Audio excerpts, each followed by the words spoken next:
And I would tell you that you're going to go out and be an auto mechanic, but I'm not.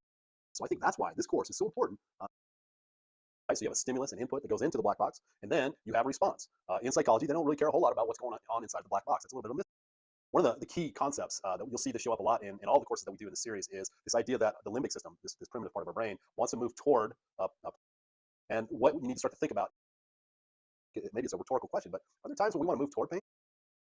The other thing that I really want to impress upon you all the way through this course is we are social creatures, all right? And so at the end of the day, that's what we're built for. Even the introverts among us, I'm an introvert, and I always like to say, yes, I like my alone time, and I don't like to be around a lot of people that I don't know. But at the same time, when I went through the pandemic, that was painful. Because why? Because I'm a social creature just like you. And what's really fascinating about this is there's a lot of evidence to say, so that big brain we have, and again, you can fight against that, but once you kind of understand, okay, I'm behaving this way, I'm making a decision this way because of that social influence. It's causing anxiety when we don't want it. We have fear when we shouldn't. So start to understand that we have that social influence always at play. If you were to, I don't know, I always like to use the example, if you hit me in the forehead with a 2x4, it's the same thing as if you broke my heart, right? That physical pain is going to show up on an FM, going to show up, that part of the brain is going to light up in the same place. It's because the brain has identified that as being very important. In conclusion, I just want to wrap up this first lesson here is really kind of getting brain waves. Certainly going to talk about those as we go through. So we're starting to kind of just, there's no prerequisite for neuroscience. I am not a psychologist.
There's no way around that.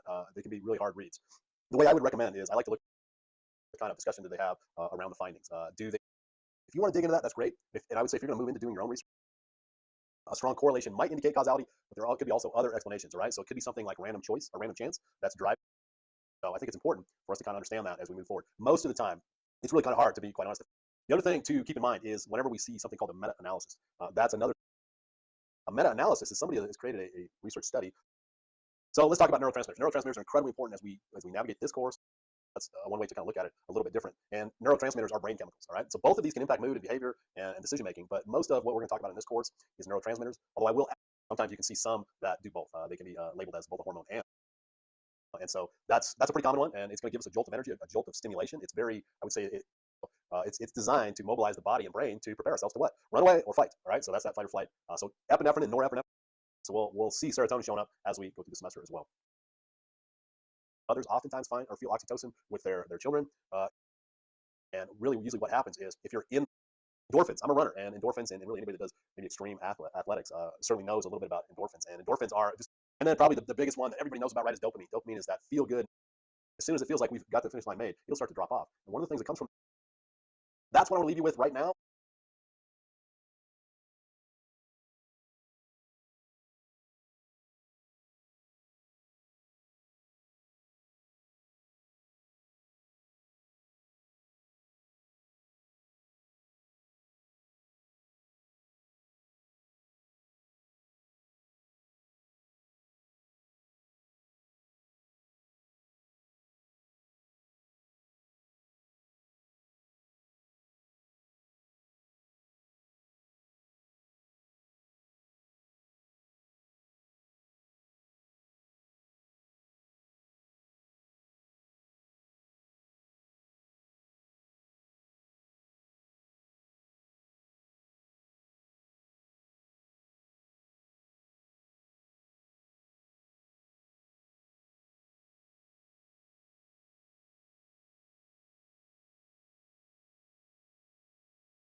Amygdala is Greek for almond, and that's how it gets its name. But it's a small part of the brain, but it's incredibly powerful. Think of it as the emotional seat. This is where fight or flight is triggered. This is where love and what I always like to say, my attack. And there's actually sometimes thrown in a fourth F. The next one, the anterior cingulate cortex. So again, the next one, the anterior cingulate cortex, ACC. You'll see this show up quite a bit. Think of this as like an error detector, right? If you were writing in a word processor and it's saying, hey, you spelled this wrong, that's an error detection system. That's a little bit like how the brain, the ACC works. Okay, and so it becomes a go-between between our really rational thinking. It's also something that's fascinating to me, right? So there's research out there to say that when you do hard things, your ACC, and so a lot of things like decision making, and as you might imagine, another one is the hippocampus. The hippocampus looks a lot. I want to be very clear though. Although the hippocampus is the main area for memory consolidation, it's not the only place, right? So it's been shown that if you have a traumatic experience, you can actually store some memories in them. What's fascinating, some of you may be familiar with the London cab drivers experiment, and to kind of build on this idea, that's true for most of our brain. The areas can grow as we use a part of our brain more than the normal average person. And the London cab drivers is fascinating because the London, it's very complex, a lot of things. And then they've looked at the brains. So how do you find your way through the forest? The hippocampus. There will be others, but what I just covered will be enough to be the bulk of what we look at as we move through this course. The other and the autonomic nervous system has two. I just use a memory mnemonic. And I say sympathetic. Again, that's the. I want to go fast with my arousal. If I want to increase arousal, I'm going to push the accelerator down. So parasympathetic would be brake pedal. Sympathetic. You're sliding back and forth on the spectrum between full, sympathetic nervous system activation. Sometimes sympathetic nervous system is exactly what we need. The vagus nerve. We'll touch on this. I'll be honest. I'm not an expert on the vagus nerve, but it is a fascinating area. And we will delve into this a little bit. I would encourage you to dig into it even more than perhaps we do. But there's a lot of really fascinating research out there on how powerful the vagus nerve is, and it's usually called the wandering nerve. But it is again. And then lastly, gosh, I feel like this is not they had not developed this big forehead, this big. Again, think of the prefrontal cortex as a braking system for that limbic system or the amygdala. I hope you enjoyed a little bit of a tour through the brain.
Stanford University.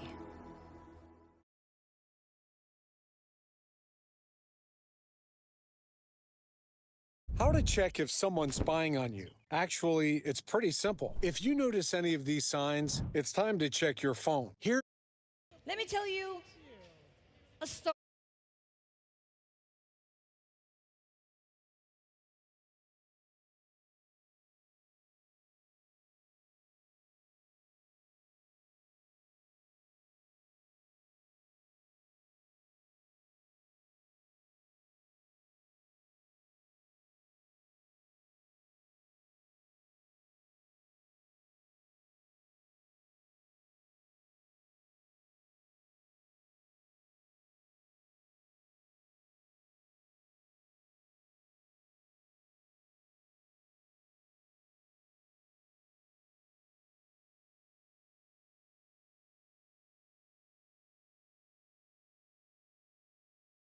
So let's start with this idea of how many thoughts do we have in a day.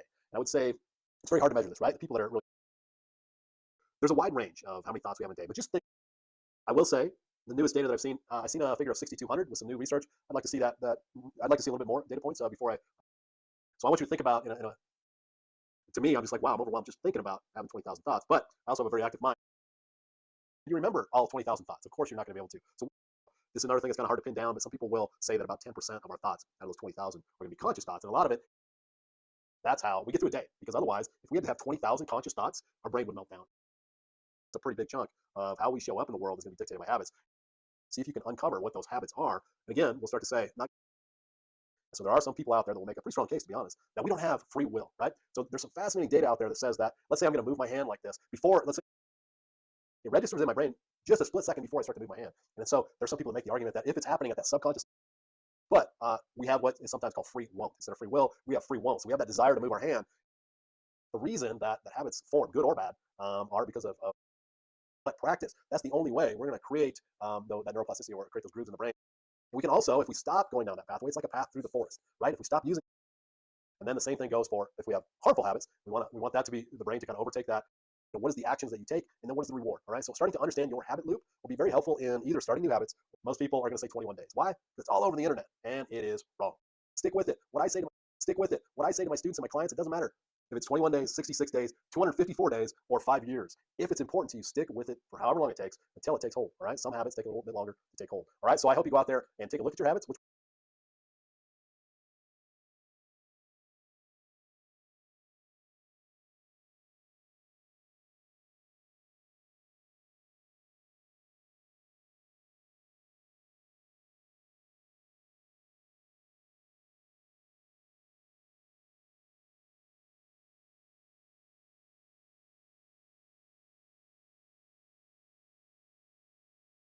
In this video, we're going to talk a little bit about learning and really kind of dig into and in today's world where everything is trying to distract us, whether it's social media or ads, it's got to be interesting and meaningful, right? Whatever we're doing, if we're not interested in it, it's not meaningful to us. It's going to be very hard to keep that attention. So understand that. Say, why am I doing this? All right. And I know I think the obvious one we're talking about attention is we got to. So anyway, this is just this idea that eliminate all distractions, right? You don't want. Can we do it? Yes. All right. I used to think that we couldn't. Very smart people like Andrew Huberman have said yes, we can multitask. Great environment that's going to help you stay focused on task. The next one, generation. I once had a manager that said to me, Ron, I don't care how you get the job done, just get it done. And I go, oh, I love that. It made me feel so good because it made me feel like I had the autonomy to go out and do it my way. Incredible. It's a hard thing for some leaders to do, to say, we used to think, and not too long ago, in the not too distant past, we used to think that we want some emotion in our decision making. We actually make better decisions when we have emotion involved. So understand that. Now, again, emotion can get us in trouble. That's still true. Especially when it's a strong emotion. Strong emotions sear into our brains. That's why fear is one of the most powerful. Fear and anger are two of the most powerful. They include relevant games that require challenging skills. So if you can, as we move to S for spacing, I wish I would have known this as an undergraduate engineering student. And we go for crazy amounts of time. Again, usually. So let's say I have 12 days and I do a half an hour of learning each day for 12 days. And I still get so this should be something you take away, all of us. When you're still in school, I guess a lot of you are. I don't have time. I'm not going to think of that as just another great tool to learn. All right. It doesn't have to be a test at university to drive that. So when we have stress, understand that stress and learning do not mix. We do not learn nearly as well when we feel, and I'm going to use the word chronic distress, right? When we have, right, if we cycle those stress levels,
let's understand right from the get-go that our brains, they use a lot of energy.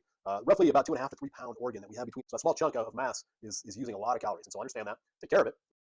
But usually we look at, when we say decision fatigue, we have X amount of decisions we can make in a day. And as we go, when we engage that, we can engage in rationality. Okay. So when we get depleted, when we get tired, when we get cognitively depleted, we may go off message. We may make mistakes. We may become, if I have to make a hard decision in the late afternoon or even the evening, it's like I'm useless. It's really, now, the interesting thing, again, I said there's some new research out there that I find very fascinating is this idea that isn't necessarily not true, but what we're seeing.